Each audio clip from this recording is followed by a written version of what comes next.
Day 2 now. Two things that I was looking at. I struck out other two things that I was looking at. I could have pulled it out. There they are.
without you guys, we couldn't have, you know, like Lauren said, we wouldn't be here. And this looks like it's starting what to you fill up in feel the middle, for so I don't us, know where you want we to go. feel for you. I'm going to empty some And, Oh, will I? Okay.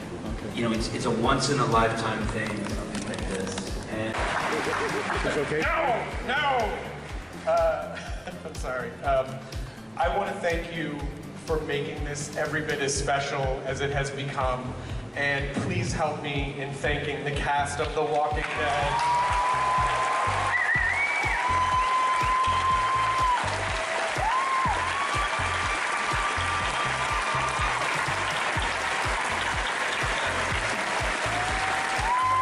Angela Perry, Brenda Cotero, Norman Reedus, Melissa McBride, Josh McDermott, Ross Marquand, Seth Gilliam, Lauren Ridloff, Haley Fleming, Michael James Shaw. Please, huge round of applause.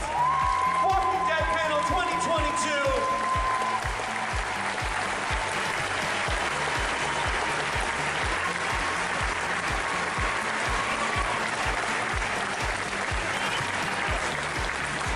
Everyone look this way.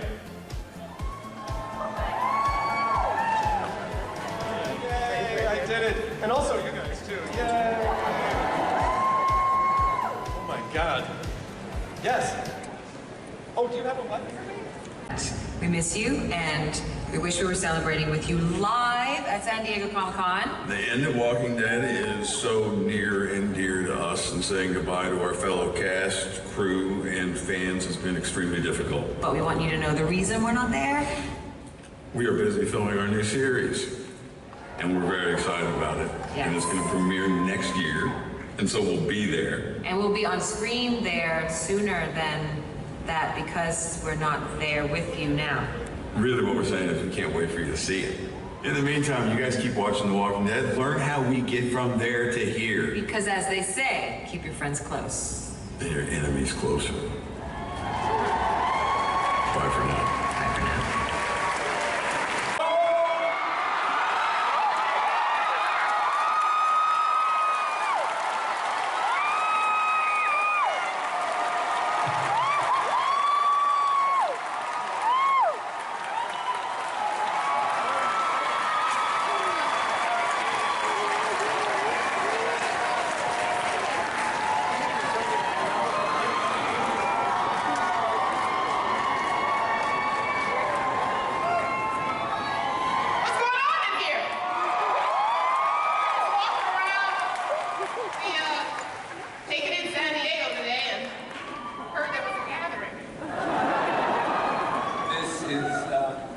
This is kind of overwhelming. And we owe you the end, the conclusion of this story. Rick and Michelle. So next year, there's going to be 6 episodes on AMC Plus, airing in 2023. So this time next year, there's going to be a whole lot more to talk about. So should we make a date? Same time, same place, same underwear. I will if you will. So instead of a 2-hour movie, you're getting 6 hours of the show. Yes. That's fantastic. I personally can't wait to get my cowboy boots back on.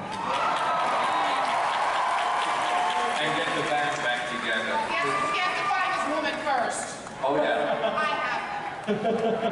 Well, you're gonna find me. That's true. We gotta find each other. Okay, let's all slow down for a minute.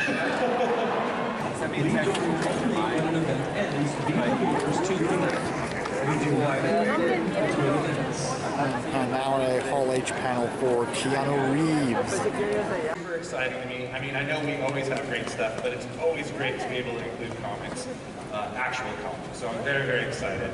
And I hope you guys are too. How many of you have read Berserker or are currently reading it? Well, let's make noise because they can't hear you in the back. How many of you are reading it? Good. So since that's the case, I'm sure a lot of you are going to enjoy this next panel. And with that, I'm going to go ahead and throw it to the clip and let's get the panel started. I'm hosting Hall H. Now, this is a dream come true because not only is this Hall H, but this is Comic Con. And this is a comic book. We're celebrating on this stage. And not just any comic, this is one of my favorite comics to ever hit the shelves.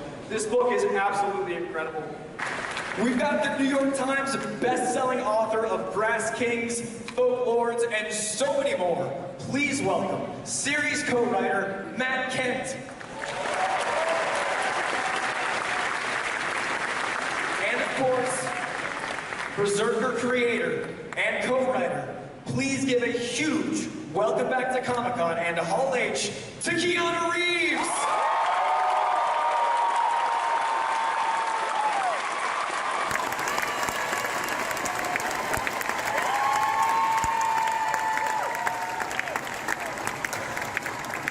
Hello, Comic-Con. Thank you.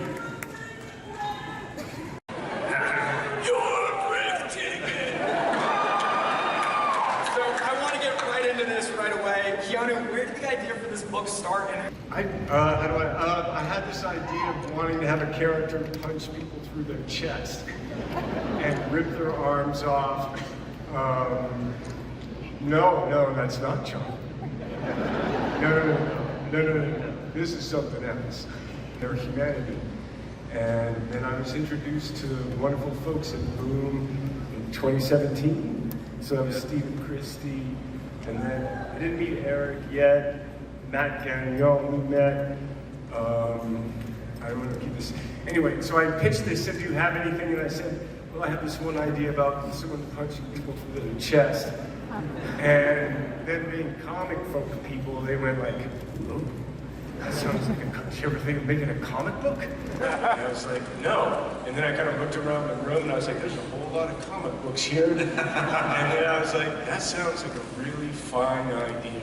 And then they graciously agreed to like try and put that together. And it took a couple of years, but so thank you for that opportunity. Who would have fucking been Hall H to the first comic books in my life? And also, I just want to say thank you to everybody for taking the time and the effort to be here. I know that we all appreciate that.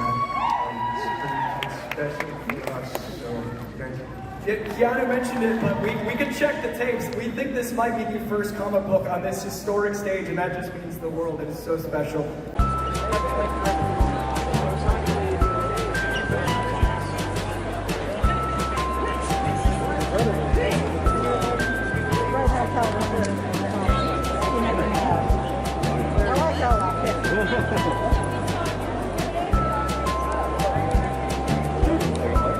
Is that a prop?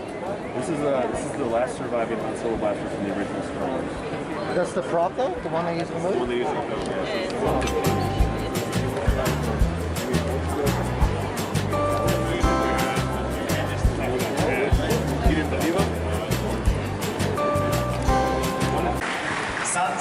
Is that 3,000? 3,000?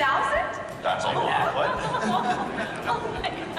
でもアメリカのコレクターの方もっとそれの10倍ぐらいの人がいらっしゃるので、もうそんな大きいうちではないので、3000体が限界ですね。So I heard that there are a lot of collectors in America who can completely dwarf that collection, maybe by 10x, I don't know, but we don't have too much real estate in Japan, so 3,000 is where I gotta draw the line. 住宅事情が全部違いますね、アメリカとではね。だから遊びにアメリカの友達の家に遊びに行ったら、すごいコレクションしてて、家全部がミュージアムのようでした。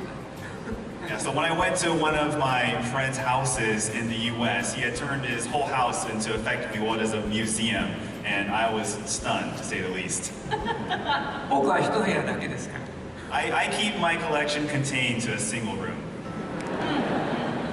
Very sensible. We had one call, and he's like, I'm in, man. This is it, I want to do it. Wait a second. I heard a rumor that he may have been in, but he had to ask somebody else to see whether he could actually do this. Yeah, there was some permit. That was like, I want to say it was like a 4 or 5 month process of getting a major studio to basically give him a hard out when he had to shoot. And by the time we got it, they said, you gotta shoot him out by this stage or he's out for like 2 years. And it was a very tight window.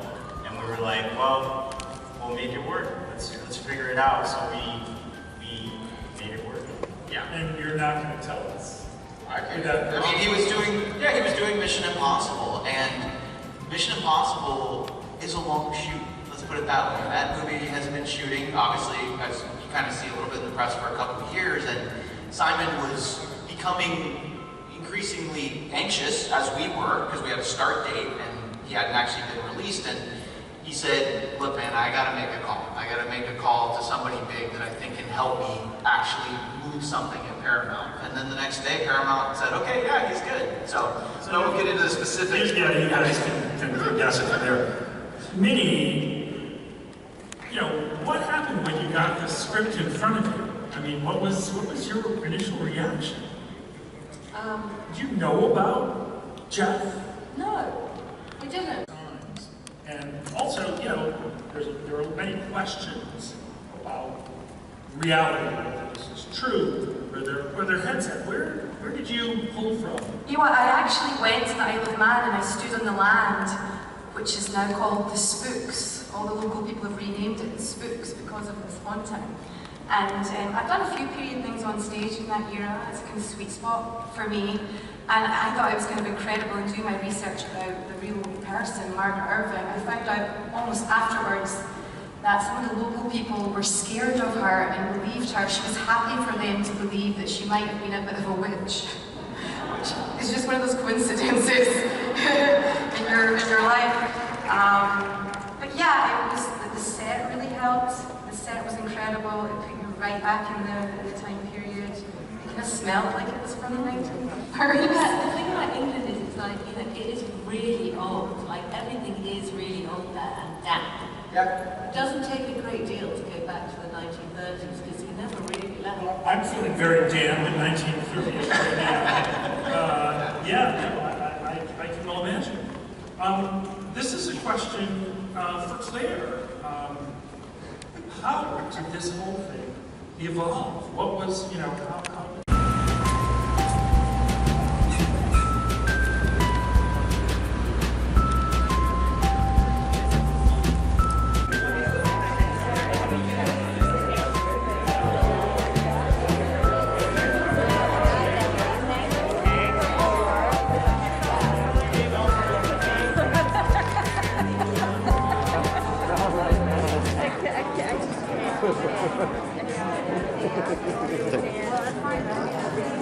I had my experience in college. I waited in line probably for like 3-4 hours, and it wrapped like all around. Is that it? Like around, yeah. It was 3 to 4 hours? yeah. Oh, nice. Yeah. Of course, once you do that,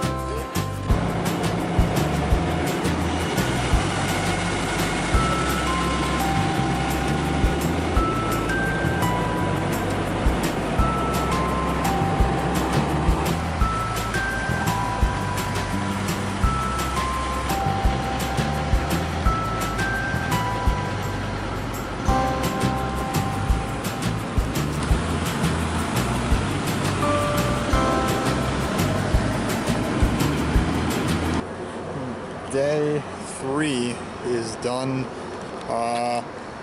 Went fine. It did not go as good as yesterday. We went through a lot more panels today than we did, yesterday. Of course, you saw we're at the Keanu Reeves panel, which was pretty cool. We're first before then. Oh yeah, no, there was a mix-up we did have beforehand because I read on a blog prior that there's going to be a panel for like the American Dad / Family Guy stuff of that on Friday. Mostly want to go that just to see like what the voice actor D. Bradley Baker voices Klaus on American Dad. But I got the blog mixed it up and it said Friday, but that's just Saturday. So we didn't see that, so we're going to see that then tomorrow, hopefully. But luckily, but instead actually, because the ballroom that it's meant to be in for tomorrow, right now the Marvel Studios animation panel was happening there. So we weren't going to originally, but I decided, okay, well, why not just try and get in, so we did.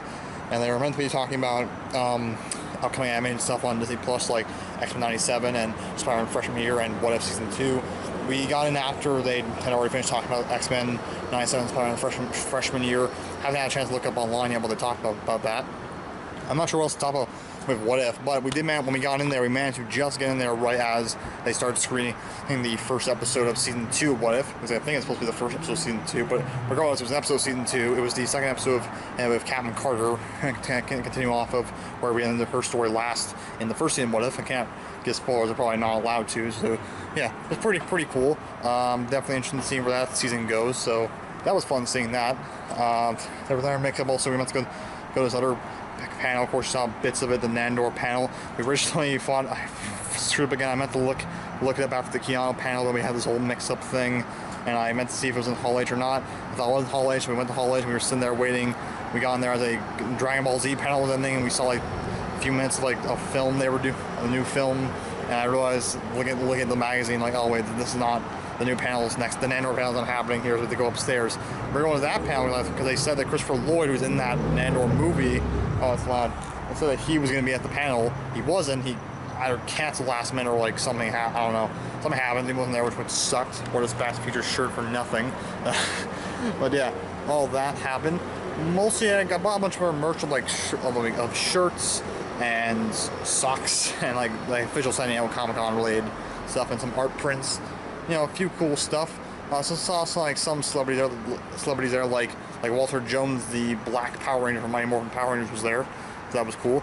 Yeah, a lot of cool stuff. A lot confusing this. People in the panels or in work there will give you one answer if you ask for help, but then if you're still confused, ask someone else for help, they'll give you a completely different answer. No one has a solid answer to anything half the time. They don't really know they don't know anything happened. I mean, not their fault, but like, they don't know half, not their fault, is they don't know the entirety of what is going on sometimes, which made it confusing. Especially at one point how we got these like tickets at the 3 panels for Keanu, Dragon Ball, and Nandor, and we asked people handing them out. Like, the people in the Keanu panel, they handed out to us during the panel, and we were trying to hear what she was telling us, but we also were trying to listen to the panel, so I didn't know what the tickets were for. And then we got them during Dragon Ball, and then we got them during the Nandor panel, and when we gave it to us, we asked the guy, what are these for? And he was like, I don't know. It's like, what? How does no one know what these are for? We finally found out later on that it's like, oh, at the end of the Nandor booth, they're used for hotel across from where the actual convention is, where you can them in to get free stuff. So, which that's where we got our free like Berserker poster from Keanu's comic book, which is pretty cool. I got a Dragon Ball pin and some other like pin about the Nandor movie. Yeah, I'll probably check it out. What else was there? There was something that they were doing with Keanu's Berserker thing, where you went to the bait booth and bought a shirt, and then wore that shirt. I went to the Boom Studios booth. You got a prize there. First 20 people only. I didn't get a chance to, so that sucked. I couldn't even find the bait booth. I'm not sure what the surprise was. Maybe it was like a sign by Keanu or something, or a photo. I have no idea. That would have been cool though, but I got it. But you know, stuff like I couldn't even find the bait booth to begin with. Probably many would not even got it, because like first 20 people, I was definitely not in those first 20 people. It's still, I could have I tried at least, but yeah, I couldn't find the bait booth to begin with. We also got there early to try and do this thing immediately, the Hasbro booth, where you go there and they'll take a selfie of your face and turn you into an action figure and plant your head likeness onto a figure of something else, like Spider-Man, Iron Man, Red Power Ranger, Stormtrooper, X-Wing pilot, Ghostbuster, Snake Eyes, all that cool stuff. We didn't get there in time because they literally, as soon as we got in, they literally forced us all upstairs on an escalator, and we had a hard time trying to figure out how to get back down because it was so complicated, and we missed our slot. Only the first 50 people. We're gonna get up early tomorrow and try again. So yeah, that's all of today on Friday. Saturday should be very interesting, because you know, gonna try the Hasbro thing again.